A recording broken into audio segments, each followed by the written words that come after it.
नमस्कार दोस्तों, आप सभी का मेरे चैनल पर स्वागत है। तो इस वीडियो में हम फ़ोनपे की शेयर मार्केट एप्लीकेशन का फुल रिव्यू करेंगे और यह जानेंगे कि इस एप्लीकेशन का इस्तेमाल करने पर हमें कितना क्या चार्ज देना पड़ता है। तो मेरी आपसे निवेदन रहेगी कि आप इस वीडियो को पूरा ज़रूर देखें। तो यहाँ पर हमने फ़ोनपे की जो शेयर मार्केट एप्लीकेशन है इसकी ऑफिशियल वेबसाइट को ओपन करके रखा हुआ है, ताकि आपको ऐसा ना लगे कि हम आपको गलत जानकारी दे रहे हैं। तो यहाँ पर मैं इस ऑफिशियल वेबसाइट के अंदर आपको चार्जेस के बारे में समझाने की कोशिश करूँगा। तो आप यहाँ पर देख सकते हैं, यहाँ पर लिखा हुआ है open your demat account before 31 January to get this. यानी कि अगर आप अपना अकाउंट 31 जनवरी से पहले ओपन करते हैं तो यहाँ पर आपको काफ़ी सारी चीज़ें फ्री में दी जाएंगी, जिसके बारे में मैं आपको वीडियो के आगे बताऊँगा। अगर आप 31 जनवरी के बाद अपना अकाउंट ओपन करते हैं डीमैट अकाउंट, तो यहाँ पर आपको कोई भी चीज़ फ्री में नहीं दी जाएगी। तो एक चीज़ मैं आपको बता दूँ कि यहाँ पर जो 31 जनवरी है इसकी डेट आगे चलकर बढ़ाई भी जा सकती है। गारंटी नहीं है कि बढ़ाएंगे, पर लेकिन बढ़ाई भी जा सकती है, जैसे कि 25 फरवरी या फिर 30 मार्च, 30 अप्रैल, इसको आगे भी बढ़ाया जा सकता है। पर लेकिन अभी इसकी वेबसाइट पर जो इन्फॉर्मेशन दी गई है वो यहाँ पर 31 जनवरी है। तो उस हिसाब से मैं आपको यहाँ पर बता रहा हूँ, क्योंकि इससे पहले भी जो इसकी लास्ट डेट थी वो 31 दिसंबर और 30 नवंबर, तो वो डेट थी। वहाँ से बढ़ाकर अभी इसको 31 जनवरी कर दिया गया है। तो आगे भी इसको बढ़ाया जा सकता है, पर लेकिन अभी जो इन्फॉर्मेशन दी है मैं उसके हिसाब से यहाँ पर आपको जानकारी दूंगा। तो यहाँ पर अगर आप अपना अकाउंट 31 जनवरी से पहले ओपन करते हैं तो यहाँ पर आपको अकाउंट ओपन करने पर कोई भी चार्ज नहीं देना पड़ेगा। आप अपना डीमैट अकाउंट और ट्रेडिंग अकाउंट बिल्कुल फ्री में ओपन कर सकते हैं। और अगर मैं इसे नीचे करूँ तो आप यहाँ पर देख सकते हैं, यहाँ पर आपको किसी भी कंपनी के शेयर को खरीदने पर एक भी रुपया ब्रोकरेज नहीं देना पड़ेगा। आपको इंट्राडे ट्रेडिंग करने पर भी एक भी रुपया ब्रोकरेज में नहीं देना पड़ेगा। और यहाँ पर आप नीचे देख सकते हैं, अगर आप ऑप्शन ट्रेडिंग करते हैं फिर फ्यूचर ट्रेडिंग करते हैं तो इसमें भी आपको एक भी रुपये चार्ज नहीं देना पड़ेगा। ट्रेडिंग करना भी यहाँ पर बिल्कुल फ्री है। यहाँ पर आपको एक भी रुपये ब्रोकरेज नहीं देना पड़ेगा अगर आप अपना अकाउंट 31 जनवरी से पहले ओपन करते हैं। तो अगर आप 31 जनवरी के बाद अपना अकाउंट ओपन करते हैं तो आपको कुछ चार्जेस देने पड़ेंगे। उन चार्जेस के बारे में भी मैं आपको इस वीडियो के आगे बताऊँगा।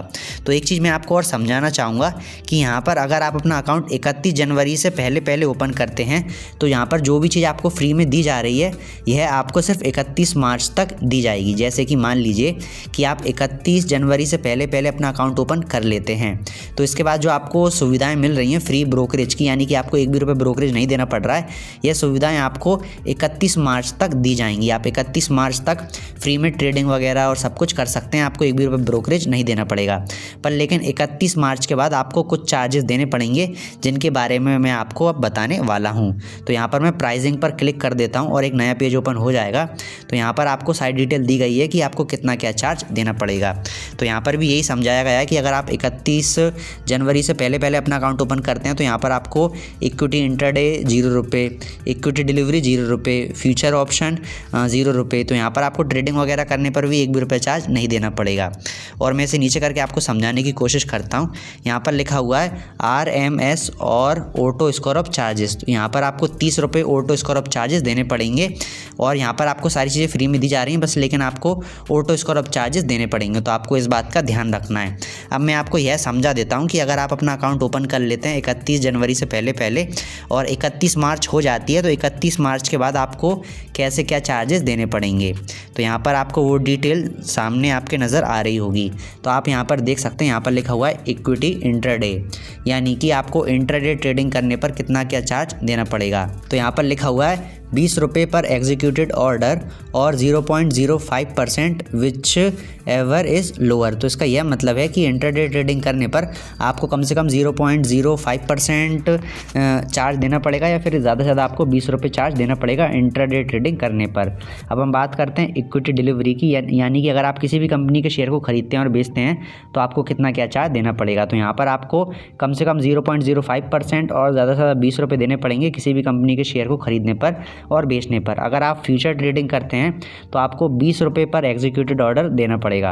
अगर आप ऑप्शन ट्रेडिंग करते हैं तो यहाँ पर भी आपको 20 रुपये पर एग्जीक्यूटेड ऑर्डर देना पड़ेगा। और यह चार्जेस आपको 31 मार्च के बाद देने पड़ेंगे अगर आप 31 जनवरी से पहले अपना अकाउंट ओपन करवाते हैं तो। और यहाँ पर आप ऑटो स्कोर ऑफ चार्जेस भी देख सकते हैं। ऑटो स्कोर ऑफ चार्जेस तो आपको पहले भी देने पड़ेंगे और बाद में भी देने पड़ेंगे, यानी कि अगर आप 31 जनवरी से पहले अपना अकाउंट ओपन करवाते हैं तो उसके बाद भी आपको जो 30 रुपये पर एग्जीक्यूटेड ऑर्डर है तब आपको ऑटो स्कोर ऑफ चार्जेस देने पड़ेंगे, और 31 मार्च के बाद भी आपको यह चार्जेस देने पड़ेंगे। तो यहाँ पर जो ऑटो स्कोर ऑफ चार्जेस हैं ये यहाँ पर कॉमन है। अब मैं आपको थोड़ा अकाउंट मेंटेनेंस चार्ज के बारे में भी समझा देता हूँ। तो यहाँ पर मैं इसे नीचे करता हूँ और थोड़ा आपको समझाने की कोशिश करता हूँ।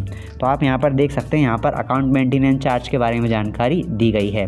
अगर आपका जो ट्रेडिंग अकाउंट है वो नॉन BSDA क्लाइंट के अंडर में आता है तो यहाँ पर आपको पहले साल कोई भी अकाउंट मेंटेनेंस चार्ज नहीं देना पड़ेगा, पर लेकिन दूसरे साल से आपको हर साल 180 रुपये देने पड़ेंगे, यानी कि दूसरे साल से आपको पर ईयर 180 रुपीज़ देना पड़ेगा। यानी कि आपको 3 महीने में एक बार 45 रुपये देने पड़ेंगे, जो कि यहाँ पर चार्ज है वो घुमा फिरा कर 180 रुपये पर ईयर हो जाता है। तो ये चार्जेस उनके हैं जिनका जो ट्रेडिंग अकाउंट है वो नॉन BSDA क्लाइंट के अंडर में आता है। अब मैं यहाँ पर समझाने की कोशिश करता हूँ कि जिन लोगों का जो ट्रेडिंग अकाउंट है वो BSDA क्लाइंट के अंडर में आता है तो उन्हें क्या चार्ज देना पड़ेगा। तो यहाँ पर पहले साल के लिए आपको 1 भी रुपये चार्ज नहीं देना पड़ेगा। यहाँ पर फर्स्ट ईयर के लिए चार्जेस हैं वो बिल्कुल ज़ीरो हैं। दूसरे साल से मैं आपको समझा देता हूँ कि दूसरे साल से आपको कितना क्या चार्ज देना पड़ेगा अगर आपका जो ट्रेडिंग अकाउंट है वो BSDA क्लाइंट के अंडर में आता है। तो अगर आपकी जो होल्डिंग्स है, यानी कि जो आपके खरीदे हुए शेयर हैं, उनकी वैल्यू अगर 4 लाख से कम है तो यहाँ पर आपको 1 भी रुपये चार्ज नहीं देना पड़ेगा। अगर आपके जो होल्डिंग्स हैं, जो आपके खरीदे हुए शेयर हैं, उनकी वैल्यू 4 लाख से लेकर 10 लाख के बीच में हैं तो यहाँ पर आपको 100 रुपये हर साल देने पड़ेंगे। अगर आपके जो खरीदे हुए शेयर हैं उनकी वैल्यू 10 लाख से भी ज़्यादा है तो यहाँ पर आपको हर साल 180 रुपये देने पड़ेंगे। तो मुझे उम्मीद है कि यहाँ पर आपको अकाउंट मेंटेनेंस चार्ज समझ में आ गया होगा। अब एक बार मैं आपको DP चार्जेस के बारे में भी जानकारी दे देता हूँ। तो यहाँ पर मैं इसे नीचे करता हूँ और आपको समझाता हूँ कि DP चार्जेस हमें कितना देना पड़ता है। तो मैं आपको एक बार यह बता देता हूँ कि DP चार्ज हमें कब देना पड़ता है। जब भी हम किसी भी कंपनी के शेयर को खरीदने के बाद बेचते हैं तो बेचते समय हमें DP चार्जेस देना पड़ता है। अगर हम किसी भी एक कंपनी के शेयर को एक दिन में सेल करेंगे तो हमें एक बार DP चार्ज देना पड़ेगा। तो कुल मिलाकर ये है कि हमें एक दिन में एक कंपनी के शेयर को बेचने पर एक बार DP चार्ज देना पड़ता है। तो यहाँ पर आप देख सकते हैं जो ये फ़ोनपे का शेयर मार्केट एप्लीकेशन है, इसके अंदर हमें 13.25 रुपीज़ DP चार्जेस देना पड़ता है, जो कि यहाँ पर आप देख सकते हैं, यहाँ पर लिखा हुआ है 13.25 रुपीज़। तो यहाँ पर आपको DP चार्जेस के रूप में 13.25 रुपीज़ देना पड़ेगा। तो मुझे उम्मीद है कि यहाँ पर मैंने आपको जो भी इन्फॉर्मेशन दी है वो आपको समझ में आ गई होगी। यहाँ पर आप देख सकते हैं सेल डेबिट लिखा हुआ है, यानी कि अगर आप किसी भी कंपनी के शेयर को सेल करेंगे तो यहाँ पर आपको 13.25 रुपीज़ DP चार्जेस देना पड़ेगा। तो यहाँ पर इस वीडियो को हम यहीं पर समाप्त करते हैं और मुझे पूरी उम्मीद है कि इस वीडियो में मैंने आपको जो भी जानकारी दी है चार्जेस के बारे में, फ़ोनपे के जो फ़ोनपे का जो शेयर मार्केट ऐप है उसके बारे में, वो आपको सारी जानकारी समझ में आ गई होगी। अगर आपको इस वीडियो में कोई चीज़ समझ में नहीं आई हो तो आप मुझे कमेंट करके पूछ सकते हैं, मैं आपकी हेल्प करने की पूरी कोशिश करूँगा। और अगर आप बेस्ट ट्रेडिंग ऐप और बेस्ट डीमैट अकाउंट के बारे में और अधिक जानकारी प्राप्त करना चाहते हैं तो आपको स्क्रीन पर कुछ वीडियोज़ नज़र आ रही होंगी, आप उन वीडियोज़ पर क्लिक करके बेस्ट ट्रेडिंग ऐप और बेस्ट डीमैट अकाउंट के बारे में जानकारी प्राप्त कर सकते हैं। तो इस वीडियो को हम यहीं पर समाप्त करते हैं। धन्यवाद।